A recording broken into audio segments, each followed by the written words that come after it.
Well, it may have taken a little bit longer than expected, but it was worth the wait as TJ Watt got paid. He agreed to a 3-year, $123 million extension that makes him the highest paid non-quarterback in NFL history as far as annual salary is concerned. So now that that is done, who's next? And why is the answer that guy? Micah Parsons, because the Cowboys know they got to lock up their guy. But in true Cowboys fashion, this may not get done until the very last minute. It's all for the plot, right? One thing's for sure, TJ Watt's deal may have set the blueprint for the Dallas Cowboys in re-signing their star pass rusher, Micah Parsons. But what will be the bare minimum for the 26-year-old? For the answer, let's go ahead and welcome in our own Joel Corry. Joel, great to see you. One big-time edge rusher gets paid this past week, and TJ Watt. But all eyes now are on Micah Parsons, and the pressure really turns to the Cowboys here. Does this deal give even more ammunition now to Parsons to really drive the price up? Yes, it's going to set the floor for Michael Parsons' contract. He's younger. He's 26. TJ Watt's almost 31. So you're talking one guy who's entering his prime, one guy who's at the tail end of his prime. Yeah, high-end contracts are made to be surpassed.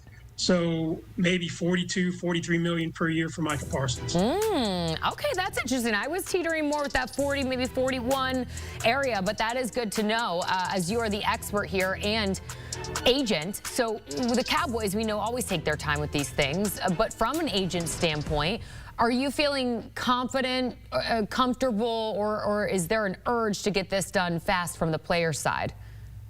Well, the player always wants to get paid sooner rather than later. But you know Dallas is going to be reactive instead of proactive. You have to set the expectations of your client and tell him that, yeah, you're going to get done. It won't be in March. It won't be in April. It's going to be in August. You're going to report to training camp. But by the time the regular season starts, you'll have a deal.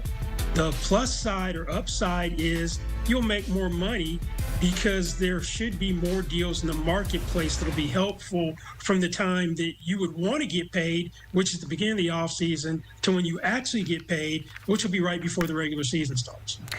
Okay, let's go ahead and get to another topic and a big name who's wanting a payday, and we're staying in the division here. The Washington Commanders still have work to do with their star wide receiver, Terry McLaurin. My head is spinning at this point, Joel. If you asked me maybe last week, I was like so confident this is going to get done. However, Terry McLaurin had a chance to speak to the media recently, and his quote, as it stands now, it's not great. It's not good at all. He has not heard from the Commanders on his contract in over a month. They obviously added big players like Deebo Samuel, Laramie Tunsil, and now Von Miller most recently. Where do you stand with this situation in Terry McLaurin and the Washington Commanders? I suspect it gets done before the regular season starts. The Pro Bowl tight end, Zach Ertz, had a pretty enlightened approach earlier this week when he said, we don't need Terry to be ready first day of training camp. We just need him to be ready to play when the regular season starts. Terry's comments were a little concerning. You would think that the Commanders would have touched base after the 4th of July when teams start to come back from their hiatus. But there's still plenty of time to get something done. The main issue is he's going to turn 30. Some teams are hesitant about paying receivers top dollar after they turn 30 because of the potential decline. All the other receivers near the top of the market, 30+ million per year, are in their mid to late 20s. So I can see some hesitancy there from the Commanders. But if you think you're going to get Terry McLaurin for less than T. Higgins, who is the top of the number 2 receiver market at $28.75 million per year, I don't see a deal getting done.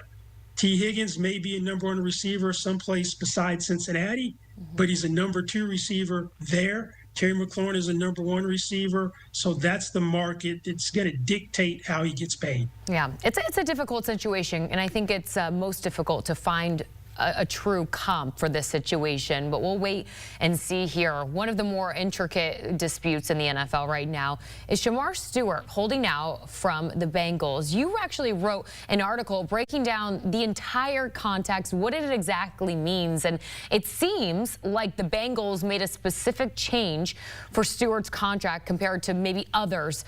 From an agent standpoint, does this seem like one worth digging your heels into, and is there any real hope for a resolution at this point?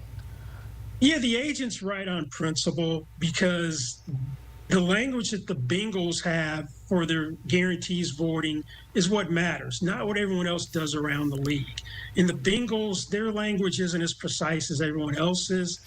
So they're trying to tighten it up to make sure that for any breach or default in any year, all the remaining guarantees void. That's not how the language is written for Cincinnati. I understand exactly why the agent has a problem with that. They didn't make the change of Jamar Chase or T. Higgins. They want last year's language of Amarius Mims, last year's first-round pick. If the Bengals want the language that badly, they need to offer the agent something in return. Maybe you give them a better signing bonus payout, and that potentially could do the trick. That's some great insight as we take a look at Shemar Stewart, his accolades, and notes on him as we await how this situation really plays out for Shemar Stewart and the Bengals. Now, lastly here, Joel, we've seen multiple second-round picks sign fully guaranteed deals as of this week, which was really a rarity prior to this past year. Do you see the day 2 draft contracts in the NFL continuing to evolve like this, or do you think the NFL will eventually step in and try to eliminate some of these holdouts? This is an unusual year. You don't typically have almost the entire round unsigned heading in when you're about to start training camp. The real problem was that all the agents knew that Tyler Shuck, a quarterback that the Saints drafted, was going to try to get a fully guaranteed contract. So the picks before him wanted to wait and see. Not all of them could wait and see because their training camps open sooner.